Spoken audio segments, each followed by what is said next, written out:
Doctor Sarvesh Kumar CS, news editor, Kanpur संवाद news network. आज के राष्ट्रीय समाचार बुलेटिन में आपका स्वागत है। भारतीय प्रधानमंत्री नरेंद्र मोदी के 14 अगस्त को विभाजन विभीषिका स्मृति दिवस के रूप में मनाए जाने के फैसले की पाक में जमकर आलोचना हो रही है। गौरतलब है कि 14 अगस्त को पाक अपना स्वतंत्रता दिवस मनाता है। पाक विदेश मंत्रालय ने इसे सर्वनाक बताया है। प्रधानमंत्री नरेंद्र मोदी ने 8वीं बार लाल किले की प्राचीर से 75वें स्वतंत्रता दिवस पर तिरंगा फहराकर देश को संबोधित किया। उन्होंने इस मौके पर कहा कि 75 वर्ष से लेकर 100 वर्ष तक देश की यात्रा किस तरह की होगी, इसके लिए पूरी तैयारी कर ली गई है। प्रधानमंत्री नरेंद्र मोदी ने अपने 88 मिनट के संबोधन में प्रथम प्रधानमंत्री पंडित जवाहरलाल नेहरू को याद करते हुए कहा कि आज भारत उनके सपनों की ताबीर बनकर आगे बढ़ रहा है। उन्होंने ओलंपिक एथलीट्स के लिए पहली बार लाल किले की प्राचीर से तालियां बजवाई। इस मौके पर उन्होंने 100 लाख करोड़ की नई योजना लाने की घोषणा की। उन्होंने 75 वर्ष से 100 वर्ष तक के सफर को यादगार बनाने के लिए यह योजना लॉन्च की है। यही समय है, सही समय है, भारत का अनमोल समय है। यही समय है, सही समय है, भारत का अनमोल समय है।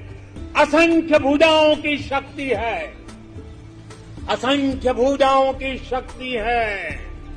हर तरफ देश की भक्ति है, असंख्य भुजाओं की शक्ति है। हर तरफ देश की भक्ति है।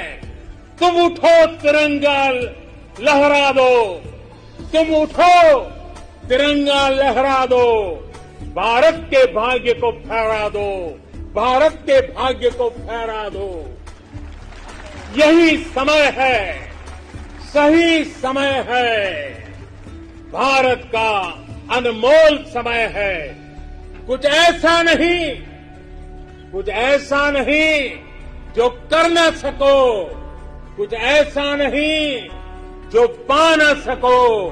तुम उड़ जाओ, तुम उड़ जाओ, तुम जुट जाओ। सामर्थ्य को अपने पहचानो, सामर्थ्य को अपने पहचानो। कर्तव्य को अपने सब जानो, कर्तव्य को अपने सब जानो। यही समय है, सही समय है, भारत का अनमोल समय है। उड़ीसा में BSF बेस पर पहली बार तिरंगा फहराकर आजादी की 75वीं वर्षगांठ मनाई गई। BSF का यह बेस नक्सली हिंसा से प्रभावित है। वहीं ITBP के जवानों ने सिक्किम में 16,700 फीट की ऊंचाई पर, तो BSO सीमा सड़क संगठन ने उमलिंगा दर्रे पर ध्वजारोहण किया। बेंगलुरु के बाद अब उड़ीसा में कोरोना तेजी से पांव पसार रहा है। रविवार को 1058 नए मामले सामने आए। इसमें 138 बच्चे भी शामिल हैं। बेंगलुरु में 10 दिन के भीतर 500 बच्चों के संक्रमित होने की खबर सामने आने से तीसरी लहर की संभावना प्रबल हो गई है। स्वतंत्रता दिवस के मौके पर एक समारोह में सुप्रीम कोर्ट के CJI NV रमन्ना ने कहा कि ऐसा लगता है कानून बनाते समय संसद में गुणवत्तापूर्ण बहस का अभाव है, जिसके कारण मुकदमेबाजी बढ़ रही है, जिसकी वजह से कानून में खामियां और अस्पष्टता की स्थिति पैदा हो रही है। जबकि इससे पूर्व जो भी कानून पास होते थे उसमें एक सार्थक बहस हुआ करती थी। लेकिन पिछले दिनों संसद में जिस तरीके से कानून पास किए गए हैं उसे देखकर यह बड़ा ही हास्यास्पद लग रहा है कि इस देश में गुणवत्तापूर्ण बहस का पूरी तरीके से अभाव हो गया है। देश में आज कोरोना के बीते 24 घंटे में 36,083 नए मामले सामने आए हैं, जबकि 493 लोगों की कोरोना से मौत हो गई है। उत्तर प्रदेश के औरैया जिले में DM सुनील कुमार वर्मा ने आज बिना देखे उल्टा झंडा फहराकर तिरंगे का अपमान कर डाला। वहां मौजूद सैकड़ों लोगों में से किसी ने भी इस पर ध्यान नहीं दिया। उल्टे झंडे को गर्व से सलामी भी दी गई और स्वतंत्रता सेनानियों का सम्मान भी किया गया। जब कार्यक्रम समाप्त हो गया तब एक शख्स की नजर तिरंगे पर गई। उसने जब अधिकारियों को बताया तो अधिकारियों के होश उड़ गए और उन्होंने तुरंत झंडे को उतारकर फिर से सीधा करके झंडा फहराया। मुख्यमंत्री योगी आदित्यनाथ ने अपने सरकारी आवास पर ध्वजारोहण किया।